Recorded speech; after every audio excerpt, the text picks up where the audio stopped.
What's up guys, HOTSHOTFRONTIER back at it again with another video, and in this video guys, we're doing a Blackwing deck profile for the beginning of 2024. I want to give a huge thank you to everyone who subscribed to me, because now we are over 1,000 subscribers and I'm going to accomplish so much this year, but cannot wait. Let's get right into this deck profile. So of course, I'm also going to try to do more deck profiles, more combos, and more test hands. So if you guys do like Blackwings, definitely go ahead and subscribe to the channel and let me know down below, do you want to see more of these things? So let's go ahead and get right into the main monsters. We are of course playing 3 copies of Simoon, 3 copies of Sudri, you run 3 copies of Shamal, and 3 copies of Vada. So these are your main threes, your main monsters, your big bosses really, because they start off a lot of the combos for the deck. And before we get into this, I also want to state that some people get confused about how many times Blackwings can normal summon. Yes, they can normal summon more than once than the standard for the rules, but pretty much Simoon gets you to your 2nd normal summon, and then the last one is your Starlight, because it actually gets you another normal summon. So you have 3 normal summons for the deck. Just want to state that. But yeah, these cards are amazing. So Sudri is great because it gets you any card that mentions Blackwing Dragon, and it's great because you also have the second effect of tripping a monster or itself and summoning a token that's also a tuner, and it's level 2. So it's pretty nice. It locks you into synchro dark monsters. So also keep that in mind, because we do run some cards in the extra deck that are not that type, but as long as you don't do that, you still can go into them. We have the Shamal, of course. You can go ahead and send this and place your card from your deck to the field, and it's a really good way to do that. Plus, when you go into your combos, this is part of your Chainlink. So of course you guys already know if you've seen the past combo videos, but of course we can do some more combo videos and test hands if you guys are interested. For Vada, pretty much your turbo summoning of the Blackwing Dragon, really nice. And we didn't even talk about Simoon, but Simoon is amazing because you pretty much start your combo and can add you something like Sudri.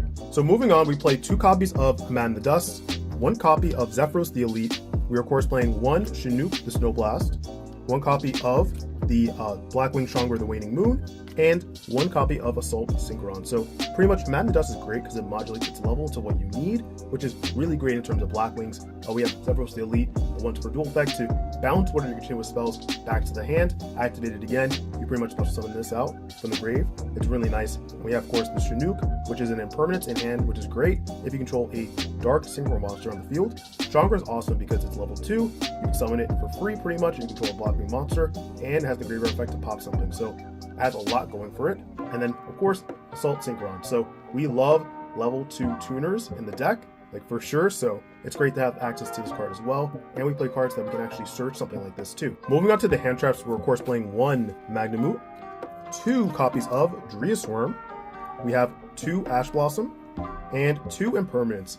So with this build, you're gonna see a lot of cards that I haven't added in the deck previously, and we're trying to test out our deck against the new meta. Of course, a lot of decks are coming out, and a lot of decks are of course being strengthened from the ban list. So we're doing a lot of testing and seeing, can this actually work, or do we need to make some changes? So that's pretty much the ideal of this deck, but I do like the deck. It's very strong. We're gonna of course show you guys more, but going on to the reasons why we play these hand traps, we have the Bystials are still really good in the meta in terms of just getting something out, and you can of course still use them in the combo, and of course synchroing up, going up with that. So that's nice to see. Impermanence is great, always great, and Ash Blossom 2. I don't really need to talk about those, but I did want to see this at 3 and this at 3 as well, but I do like it at 2. I can't complain. So these are the hand traps that we are running in the main deck.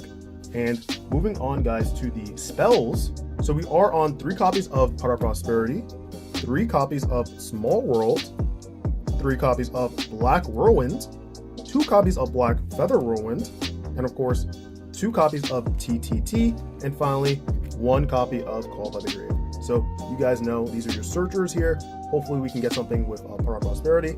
You can actually freely banish stuff in the extra deck. We have a lot of targets for that, so no worries there. Small World is great for adding something that you need at a certain moment, and it's great if we open this up, but we still have another option to actually obtain it too if we don't open it up, which is great. Black Whirlwind, you guys already know, an amazing card to add a Blackwing monster with lower attack than the one you normal summon. So you see, that's why you keep normal summoning and adding as much as you want.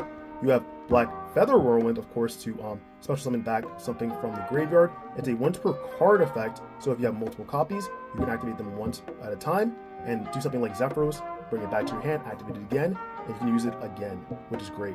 And then TTT, something I really like in the deck, either draw, take something from your opponent, or of course rip one from your opponent's hand. And of course, Call by the Grave, you always need the 1-up. So I love these, my spell lineup, and I can't wait to show you guys the trap, the single trap, because you guys should already know which single trap I'm actually playing in the deck. Actually, at one point I was running it at 2, but we cut it to 1. So we have 1 Twin Shadow. So you guys already know this is the synchro summon on your opponent's turn, and we pretty much summon a monster that can blow up stuff on the field. So it's kind of great to have this. All right, so let me break down this extra deck for you guys. We're on 1 copy of Starlight, 1 copy of Borestorm, 1 copy of Silverwind. We're on 2 copies of Blackwinged Dragon, and 1 copy of the Berserker of Tenyi. So that's, like I said before, guys, this is your 3rd normal summon. If you didn't already know, you can burn your opponent every time this is special summoned for 800, which is nice, and you have a ways to actually bring this back from the grave. So it's great in time too. It actually can come up. You have the Borestorm that can send a monster from the deck to grave and modulate its level. It does have a battle effect, but it doesn't come up as much, but it's something to note. And of course, the Silverwind is your Twin Shadow target to destroy monsters when it's synchro summoned.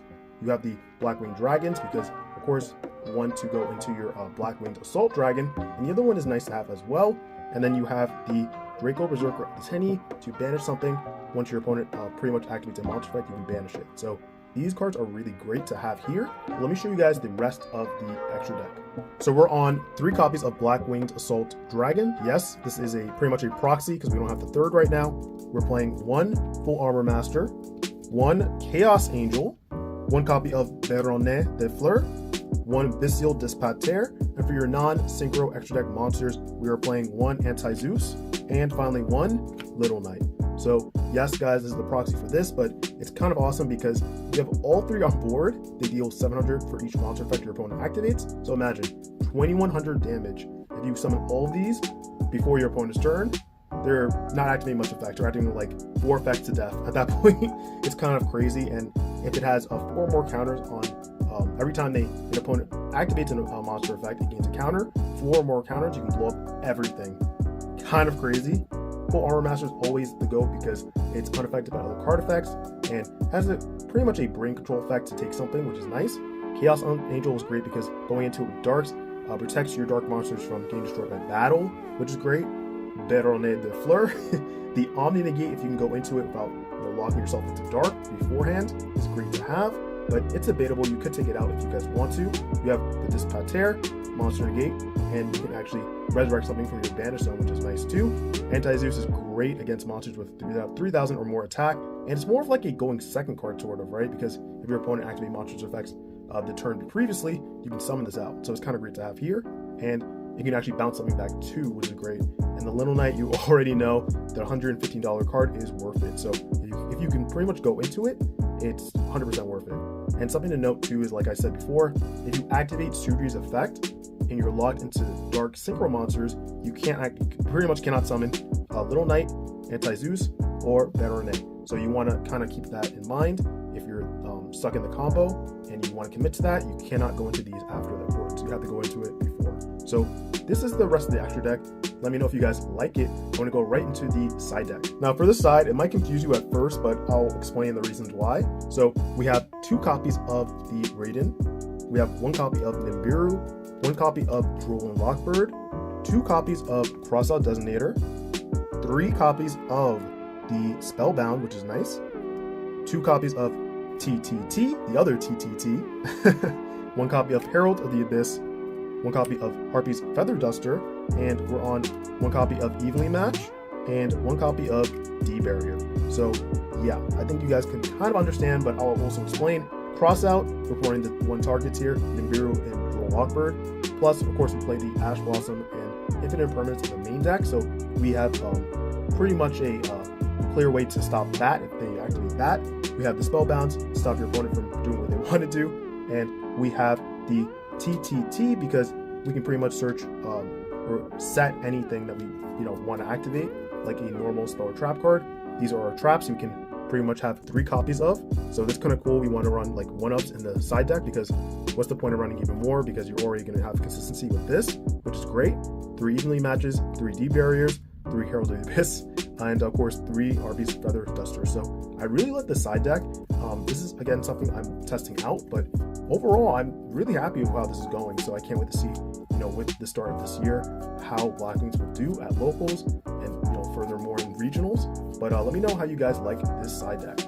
All right, guys, looks like that's the end of the deck profile. If you guys, of course, like the video, make sure you give it a huge like. Comment down below if you want to see a combo video, and of course a test hands video. I can of course provide that for you guys. But if you guys are not subscribed to the channel, what are you doing? Go ahead and hit that subscribe button, turn on the notification bell, so you're updated the moment I upload new videos. But guys, that's it for me. Hope you have a great rest of your day, and I'll see you in the next video.